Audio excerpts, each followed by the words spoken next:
Welcome back to my channel educational पनासिया।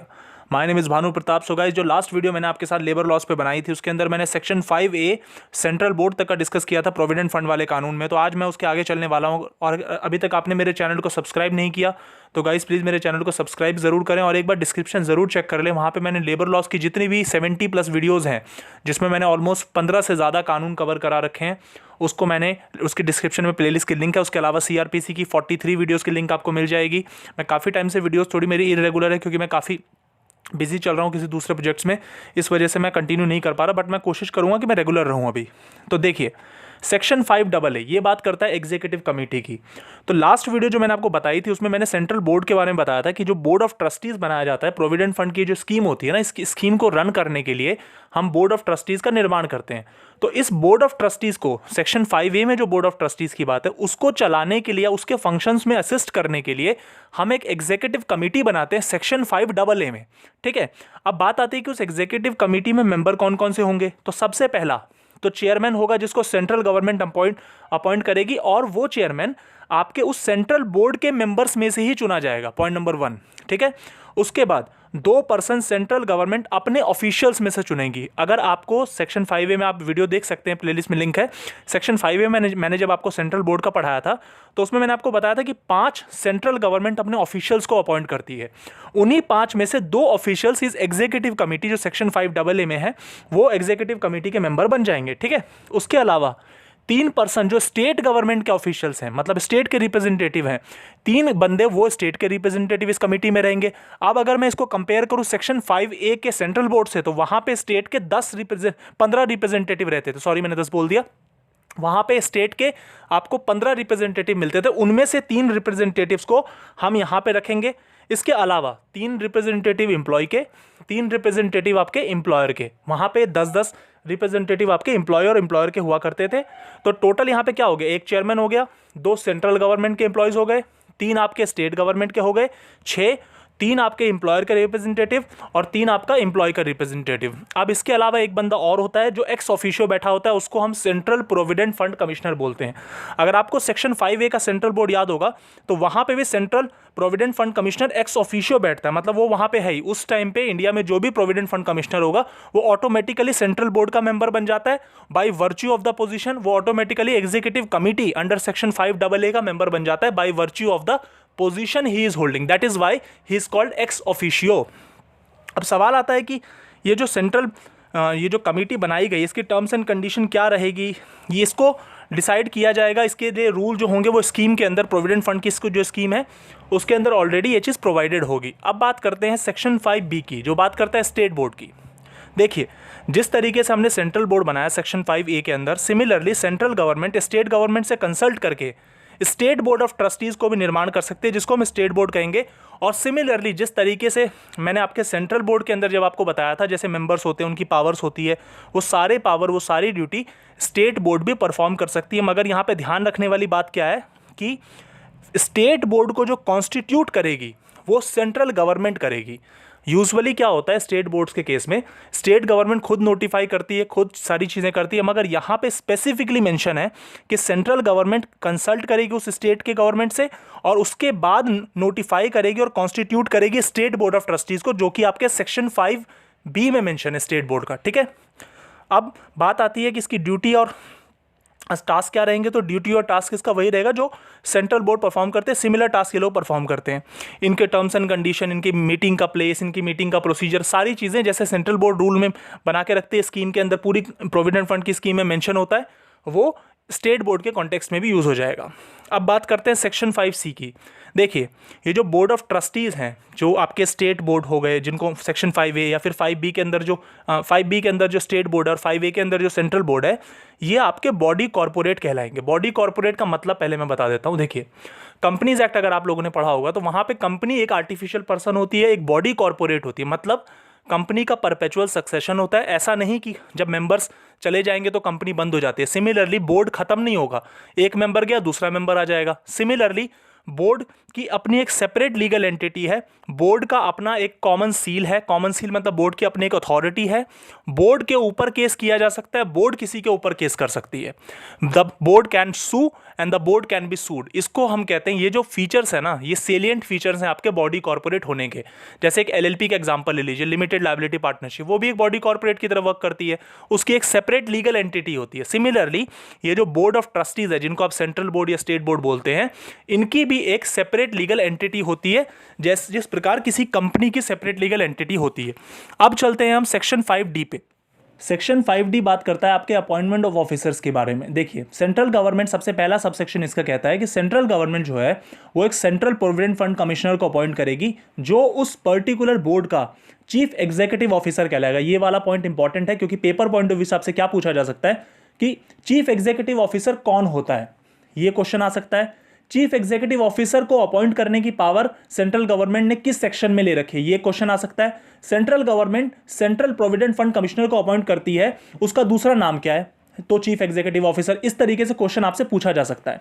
इसके अलावा central government, क्योंकि अदर एक बंदे से, मतलब एक चीफ एग्जीक्यूटिव ऑफिसर से तो पूरा का पूरा स्कीम चलेगी नहीं, तो उसके लिए आपको अदर ऑफिशियल्स को भी अपॉइंट करना पड़ेगा। तो सेंट्रल गवर्नमेंट को सेक्शन 5D के अंदर पावर दी हुई है कि वो फाइनेंशियल एडवाइजर अपॉइंट कर सकती है, आपके चीफ अकाउंट्स ऑफिसर अपॉइंट कर सकते हैं, जिनका काम क्या होगा कि असिस्ट करना है सेंट्रल प्रोविडेंट फंड कमिश्नर को। सीपीएफसी को असिस्ट करने का काम है कि सीपीएफसी जो काम कर रहा है उस काम में उनके अकाउंट्स के सारे जो मैटर है, अकाउंट्स रिलेटेड वर्क है, उनको उसमें असिस्ट करने का काम आपका किसका होगा, फाइनेंशियल एडवाइजर या चीफ अकाउंट्स ऑफिसर का।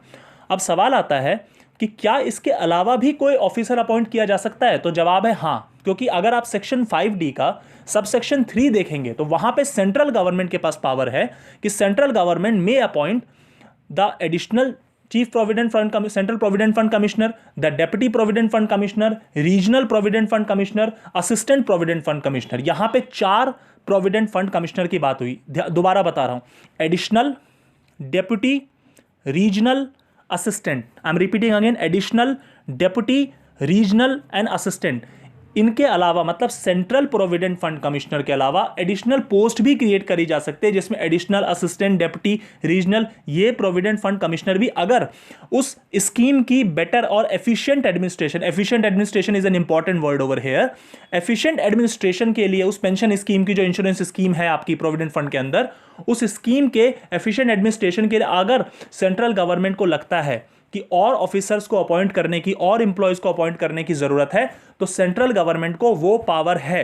अब सवाल आता है कि जो मैंने आपको सेंट्रल प्रोविडेंट फंड कमिश्नर की बात करी, एडिशनल की बात करी, या फिर चीफ अकाउंट्स ऑफिसर की बात करी, तो ये जो आपके ग्रुप ए के ऑफिसर होते हैं या फिर ये आपके ग्रुप बी के ऑफिसर होते हैं, तो अगर इनको अपॉइंट किया जा रहा है सेंट्रल गवर्नमेंट के द्वारा, किसमें अपॉइंट किया जा रहा है, उस स्कीम के अंदर, मतलब सेंट्रल बोर्ड वगैरह को चलाने के लिए जो ऑफिसर्स को अपॉइंट किया जा रहा है, तो उसके लिए यूनियन पब्लिक सर्विस कमीशन का कंसल्टेशन जरूरी है। यूनियन पब्लिक सर्विस कमीशन के कंसल्ट, मतलब जिसको हम शॉर्ट फॉर्म में यूपीएससी भी बोलते हैं, तो यूपीएससी के कंसल्टेशन के बगैर आप इनको अपॉइंट नहीं करेंगे। क्यों नहीं करेंगे, रीजन बताता हूं।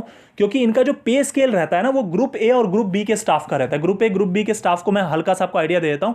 जो आपके आईएएस ऑफिसर्स हो गए, या आपके आईपीएस ऑफिसर्स हो गए, या फिर आपके एलाइड ऑफिसर्स हो गए, जो यूपीएससी के एग्जाम्स के थ्रू, सिविल सर्विसेज के एग्जाम के थ्रू अपॉइंट होकर जाते हैं, तो वो आपके ग्रुप ए के ऑफिसर्स हो जाते हैं। तो वो जो ऑफिसर है, उस रैंक पे इन बंदों की अपॉइंटमेंट अगर हो रही है, और भले ही अगर वो ग्रुप बी के भी हैं, तो अगर जैसे स्टेट पब्लिक सर्विस कमीशंस में ऑफिसर्स अपॉइंट किए जाते हैं एडमिनिस्ट्रेशन के लिए या फिर पुलिस सर्विसेज के लिए, तो ग्रुप ए ग्रुप बी के जो रैंक की सैलरी मिलेगी, उनका पे स्केल मिलेगा, तो इसके लिए यूपीएससी को कंसल्ट करना जरूरी है। मगर इसकी भी एक्सेप्शन है।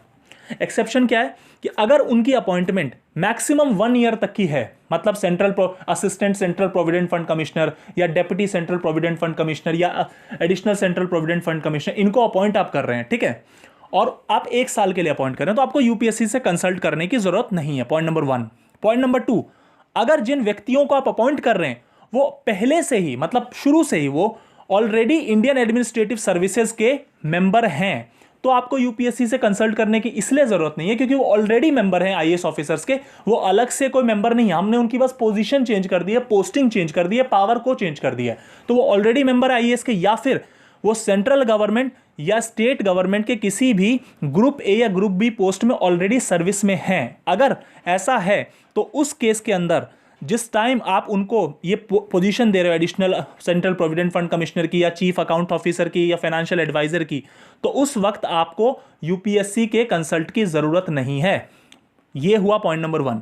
अब अगर हम सेक्शन 5D के सबसेक्शन 5 के बारे में देखें तो स्टेट बोर्ड के पास भी सेम पावर है, स्टेट गवर्नमेंट के अप्रूवल से उस तरीके का स्टाफ को स्टेट बोर्ड अपने बोर्ड में अपॉइंट कर सकता है। ठीक है, अब बात आती है इसमें कि जो इसमें मेथड ऑफ रिक्रूटमेंट होगा, सैलरी होगी, अलाउंस होगा, कंडीशंस ऑफ सर्विस होगी, प्रोविडेंट फंड कमिश्नर की, फाइनेंशियल एडवाइजर्स की, वो क्या रहेगी, तो वो स्पेसिफाई सेंट्रल गवर्नमेंट करेगी।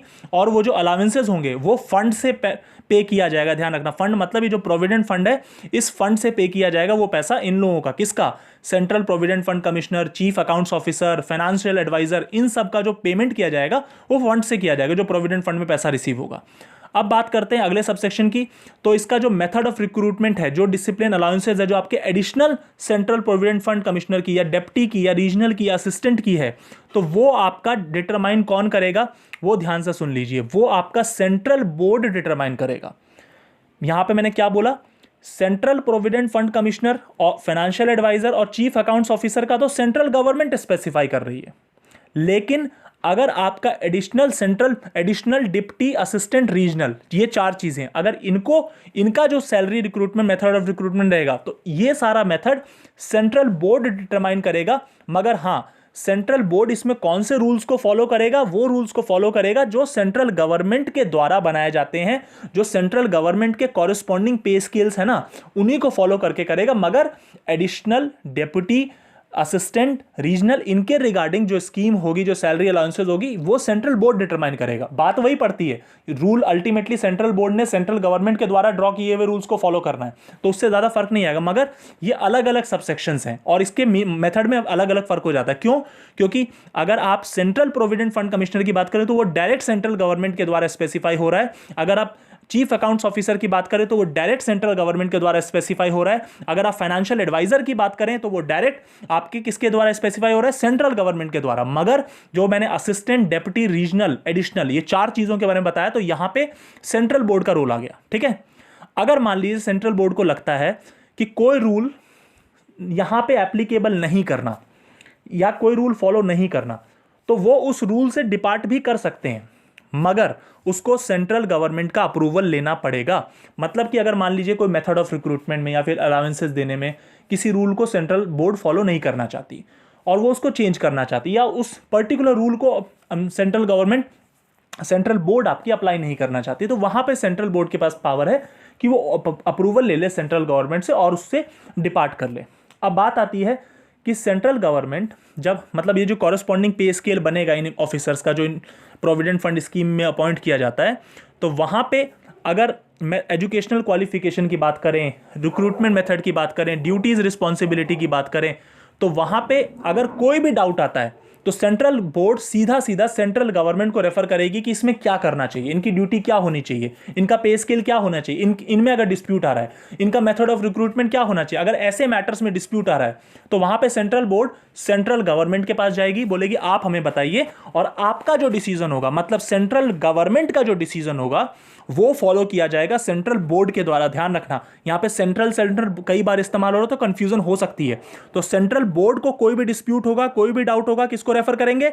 सेंट्रल गवर्नमेंट को। और अगर सेंट्रल गवर्नमेंट जो डिसीजन ले ले तो वो वाला सेंट्रल बोर्ड को फॉलो करना पड़ेगा। दिस इज वेरी इंपॉर्टेंट, ये आपके एग्जाम पॉइंट ऑफ व्यू से भी बहुत इंपॉर्टेंट है। दूसरा, स्टेट बोर्ड के रिगार्डिंग अगर कोई भी salary recruitment, method of recruitment, allowances की बात है, तो वो स्टेट बोर्ड अपना डिसाइड करेगी with the approval of the state government, क्योंकि सेंट्रल का सेंट्रल के कॉन्टेक्स्ट में, स्टेट का स्टेट के कॉन्टेक्स्ट में।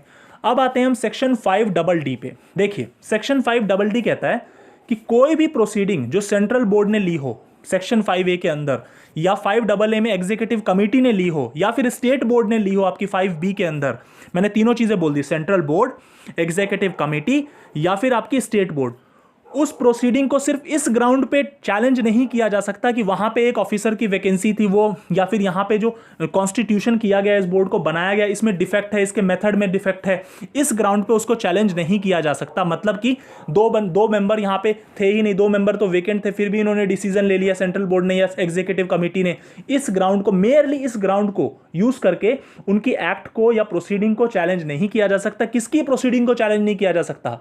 स्टेट बोर्ड की, एग्जीक्यूटिव कमेटी की और सेंट्रल बोर्ड की। Central board section 5A, executive committee section 5AA, state board section 5B, ये बात ध्यान रखना।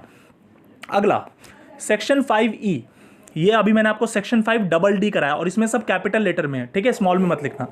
Section 5E delegation, central board अगर चाहे तो एग्जीक्यूटिव कमेटी को या फिर जो भी बोर्ड का चेयरमैन है उसको अपनी पावर्स को डेलीगेट कर सकती है, मगर हाँ कंडीशन लिमिटेशन के साथ ही डेलीगेट करेगी। अगर उसको एफिशिएंट एडमिनिस्ट्रेशन चाहिए स्कीम में तो सेंट्रल बोर्ड के पास ये पावर है। तो यहां तक मैंने आपको सेक्शन 5E तक करा दिया। तो नेक्स्ट वीडियो जो मैं आपके साथ बनाऊंगा उसमें मैं सेक्शन 6 से स्टार्ट कराऊंगा जो कि काफी इंपॉर्टेंट है। तो आई होप आपको ये कंटेंट समझ में आ रहा होगा। और ये जैसे ही लेबर लॉ का कानून खत्म होगा, आपके जितने भी लेबर कोड 3 बचे हुए हैं आपके शुरू करवा दूंगा मैं। टाइम लगेगा मगर कंप्लीट करवाऊंगा। कोड ऑन वेजेस कंप्लीटेड है, आप लिंक डिस्क्रिप्शन में आप प्लेलिस्ट जरूर चेक करें please. Thank you so much guys for giving your precious time to me. Thank you very much.